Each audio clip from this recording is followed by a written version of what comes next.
Hey guys, this is actually a video I recorded over 2 years ago.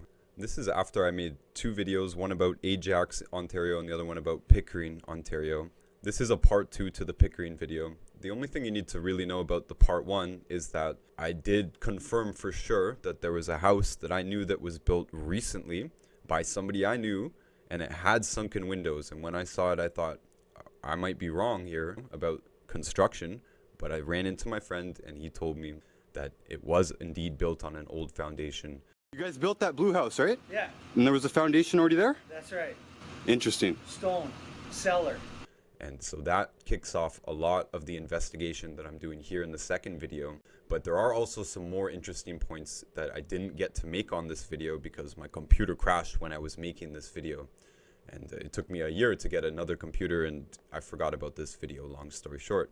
But there is great footage in there, so I will go back in and narrate the new footage after about the 8-minute mark.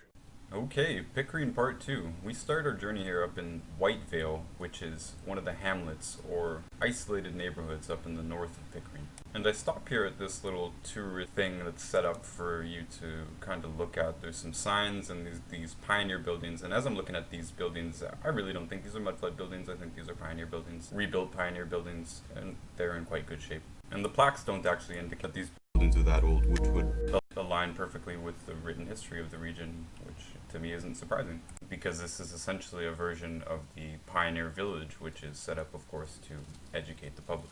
The only remaining comment I would have about this site is that these buildings do seem to be erected directly on top of or slightly in a mud hill. I found the church up the street to be much more interesting. The plaque here tells me that it just postdates the Mudflood era, 1855 here. And along the side we also see a reference to a reconstruction later on that without the plaque, without the 1890 there, you would really have a hard time distinguishing it. And you can see it if you look up closely. It's just like the gravestones. You really just have to look at a lot of them and look at closely, and you can see which parts of the building are newer and which parts are older. Now this church has been very well reconstructed, but I do believe it's a mudder if you look quite closely at it, especially in the basement. And there's been some comments in that, oh, people build basements, but yeah, I do understand it, but not as the foundation. There is a foundation that's much deeper than this, and it really doesn't make sense to rebury that foundation, like no matter what, you know, and especially with these windows, not this part here, this is an extension, but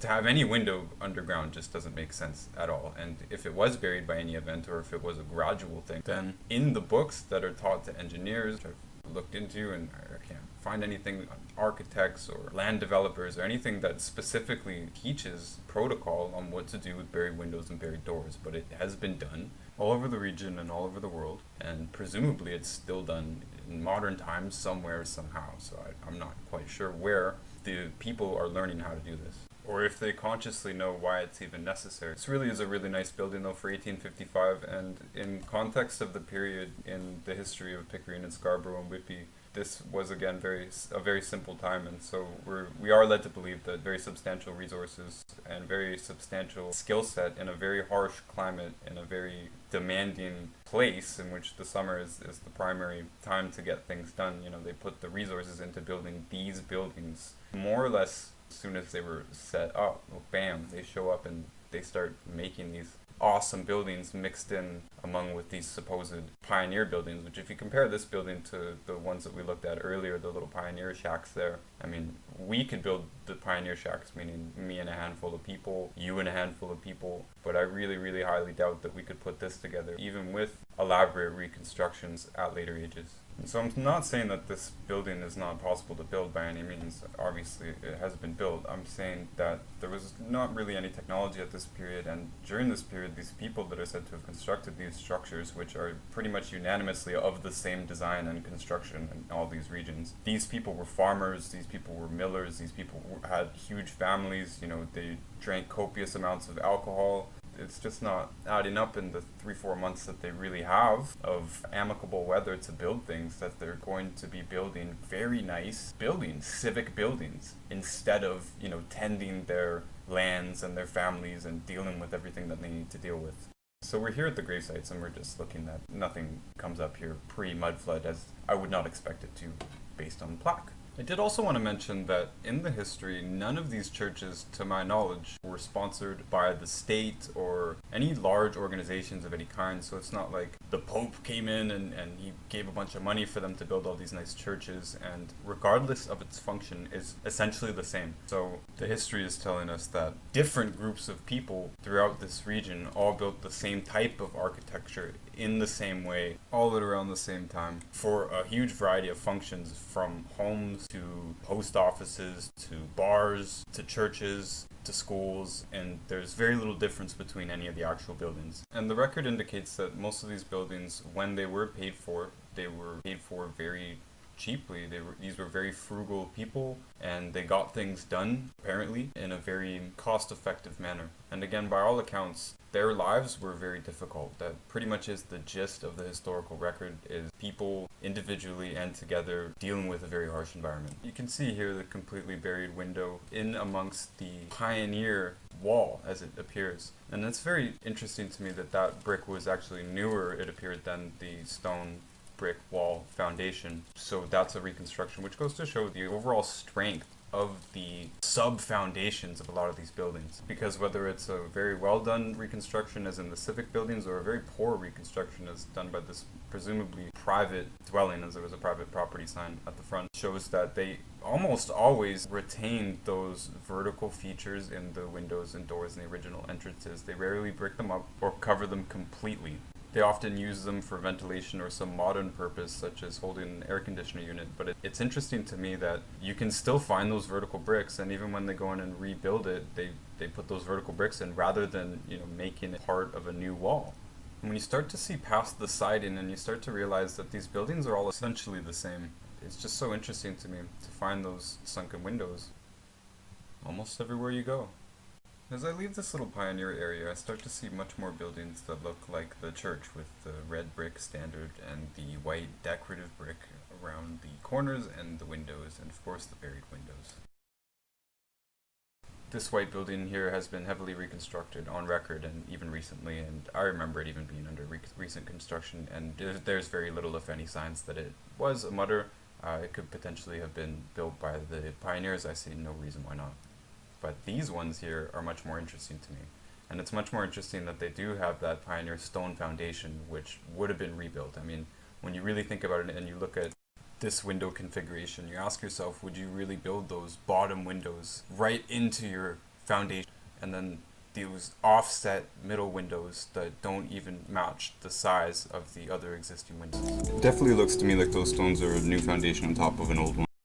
This building here looked pretty old to me as I walked up to it, but I got a pleasant surprise as I walked around the back, and I saw this steep incline. So to me it just goes to show that either these buildings were built directly into a hill, for reasons I'm not sure why that's beneficial, or when they were dug out, they coped with the hill, or else they knew the building risked collapsing, especially on the side where the most pressure is, which would be the top of the hill. You would have to leave it there to maintain the structural integrity of the building.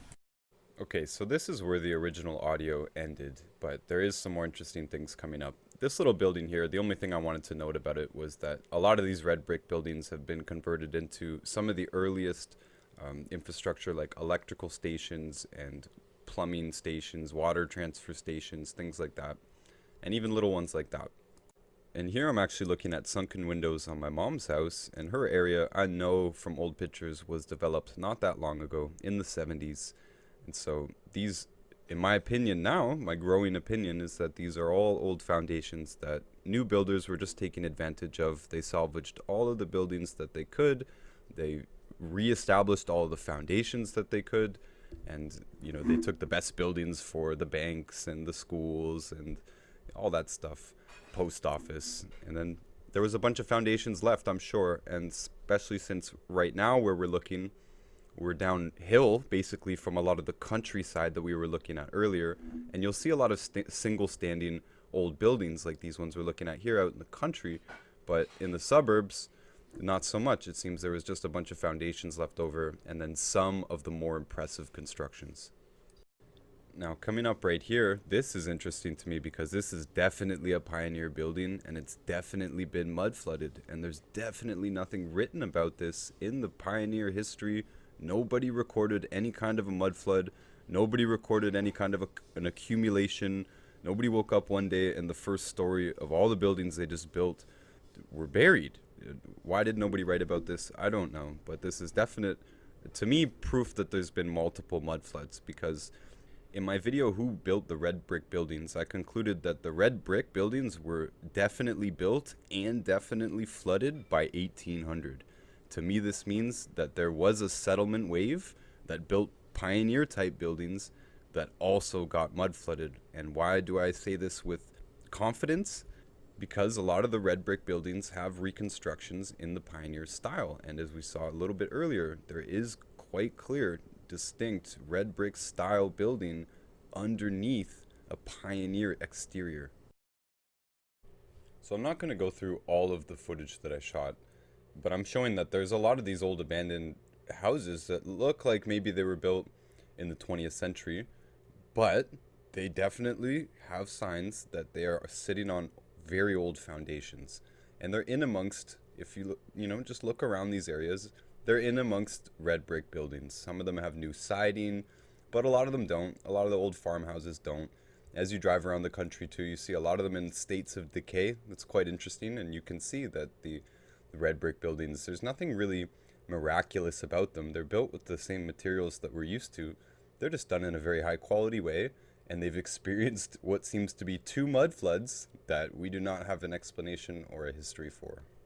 Okay, but here's where it actually gets interesting. This hill here, I think, is a pyramid. And number one, I want to note that it sits on this hydro field. And this hydro field, probably like many other high voltage power lines that run in straight lines, if you check old maps, those lines existed long before power existed. And that line in particular that I was looking at is called the Gatineau line. Gatineau is the French side of the city of Ottawa. Those are both mudflood cities for sure. So it's just interesting to me that this electrical channel was definitely already designated as that long before any of this. And so this pyramid, what I'm calling it, it sits as a utility building, basically. It's what it looks like, an electrical station. Maybe it's a plumbing station. It's guarded, it's fenced off. And when I first looked at this on Google Earth, I saw what was a clear picture of a pyramid, and this building is built into it, or obviously it's been reconstructed, but it looks like it sits right in that hill. And that hill, to me, is a pyramid. Now, this never happens. I sound like a total conspiracy nut, but I went to look it up the second time, and it was a different picture on the Google Earth and the Google Maps. Both of them were different, and it does not look as clear anymore that it is a pyramid. But you can see that there is something interesting here, and this is in Pickering, Ontario, East Toronto, farmland up here in the north of where most people live in these places. This is any old town. If there's a pyramid here, there could be a pyramid in anywhere Idaho, as far as I'm concerned. So this opens up a lot of new avenues, and as you're driving around looking at a lot of hills, you got to start thinking to yourself, what really could be buried under some of these? This little clip right here, actually, I'm only checking out this gas station because in the history of this town, this is a very old building, and I see absolutely no sign of it, so I just thought that was pretty interesting. Now here, this is like a castle kind of thing. It's definitely got a lot of reconstruction over different periods, but of course it's built into a hill, and I just wanted to investigate it a little bit. It's not a red brick building, but I want to remind everyone that the red brick style, they might have originally been built with red bricks, but many of them have been rebricked. All types of different colors, all types of different siding, modern siding, just like this one right here. They can rebrick an entire facade of an entire building. They can replace every single brick of it, and it's very common to do so. But again, the foundations and such, the floor plans of the buildings were so valuable that we kept most of them. And as you can see here, this, just like other cases we've seen, this looks like it was inundated with mud. It really does. And you can see just how much work has gone in over the years to make the building useful again and to deal with the fact that it was found in a mud hill. And it's a bit weird that this castle shape is clearly a modern reconstruction, but I do believe that that would have had a spiral or something on top of it originally. And like usual, these churches have plaques on them. This one said 1925. It was definitely built earlier in my opinion. And of course, there is no construction photos available for most of these. Usually, if there is anything, you see some scaffolding around what looks like an old building that they just found inside a mud hill. Now here you can see what they're showing us is what the pioneers of the time actually used, and if you can compare that to some of the red brick construction, it's absolutely mind-boggling to believe that people with the basic implements they were using could build these types of facilities. And this is what our buildings actually looked like, the pioneer buildings. This is what a pioneer foundation really looks like. These are the same people that are said to be building, you know, the nice red brick town square right around the corner and the cathedral type buildings in the larger town squares. Here's a deceptive one for you because these windows are made much like modern buildings. We would build the lower floor windows more or less at the ground level. But this plaque here says that it was from the early 1900s that this building was christened, but of course you can also see on the building that it goes back at least to 1817, which would of course put it well within the Mudflood time. But this building, to me, why I thought it was weird, because it really didn't look like a normal Mudflood building. It doesn't have the typical obvious sunken windows. But if you look closely at a lot of these buildings, even one like this that has been completely resurfaced, boom, 1817. Here's a pioneer building that says it was built in 1856 that I actually believe because it's a piece of junk. It doesn't have any strong structural signs that would put it in line with the red brick buildings, and this is exactly what we'd expect these type of people to be putting their best effort towards, buildings just like this, that right now when we're looking at them 150 years later, they're pretty much falling apart. Here's one where the side and the porches look like they were pretty much just constructed last spring on a new build, but if you look at the red brick and when you investigate this, it's going to have the good old signs of a red brick building. In these last 2 years, I've stopped at grave sites all across America and the portion of Canada that I'm in, and to this day I still have not found a gravestone past 1850, but I have definitely found a few that are 1850, 1851, but it's so interesting to me that all of a sudden, everywhere, they said they were using wood before all the Quakers and the Mennonites and all these people were using wood, and then all of a sudden, 1850, they all just decided to make white marble stones. This is why I think there was an event right around what we call 1850, and there was an effort to lead in a recolonization, and those were the people building these nice marble white gravestones that we only see for a few years before they turn into a more modern style. And actually they get a bit crummier after the white marble period before they get to a better modern style. And I've collected a ton of gravestone footage that I'm not going to put you through, but I am going to say that beyond 1850, I've only found memorials, things that I know for sure are memorials. They're not made in 1849 or before. And just some final clips here of some really sunken windows on some obviously red brick buildings for public use. And again, just really picture primitive people showing up with those carts and wagons that we were looking at earlier, hauling in all these bricks, burning a whole bunch of trees to create the heat to make the bricks, I'm assuming. Lots of questions about the society around it, and all these grave sites. It's really just interesting that they literally all started to exist at exactly the same time, right after what we're calling the Mudflood period. And I wouldn't think that these are people who died in the Mudflood. I think that these would be early deaths of resettlement populations. And here, like commonly they do, they give us a little story about how they brought the bricks here. I assume that they were like, yo, people are gonna have questions about how we really built this. We should come up with something. So that's pretty much it, guys, and I did do a lot of research into these towns. This is just at the library here, and I'm going to end this just with a slideshow of some of the pictures that I found from those books, and I wish there was more interesting things to report, but from my honest opinion, they sound like they were made up. They sound like they were written in a brainstorm session. The history is really not that thorough. You would think that there is a lot more, and you'll often hear people saying, yeah, well, we've got so much documentation. Well, it's great for people to say, but when it ends up in these history books that are available to us and the documents that are available to us in our small towns, we really, really do not see much that actually adds up and actually lines up and gives us a coherent story. It really sounds like some key players were written into everything that was necessary, and a lot of the details were left out, including Mudflood and re-inhabiting a lot of these places we now call home. And these old history books definitely just confirmed to me that a bunch of pioneers showed up and dusted these buildings off and did the best they could with them. I appreciate you guys for watching and sticking through the technical difficulties of this video. I hope you got some value from it. Let me know other things you'd like to see covered on this channel, and until next time, take care. And make sure to check out my art account, Notice Art. Got a lot of stuff on there, but I've also thrown up pretty much a free course in how to paint in oils and do it economically. I'm gonna put lots of other stuff there. And I've also published a book of my drawings. It's kind of my life work. It's about 20 years worth of drawings, and it's up on Amazon at a pretty good price, I think.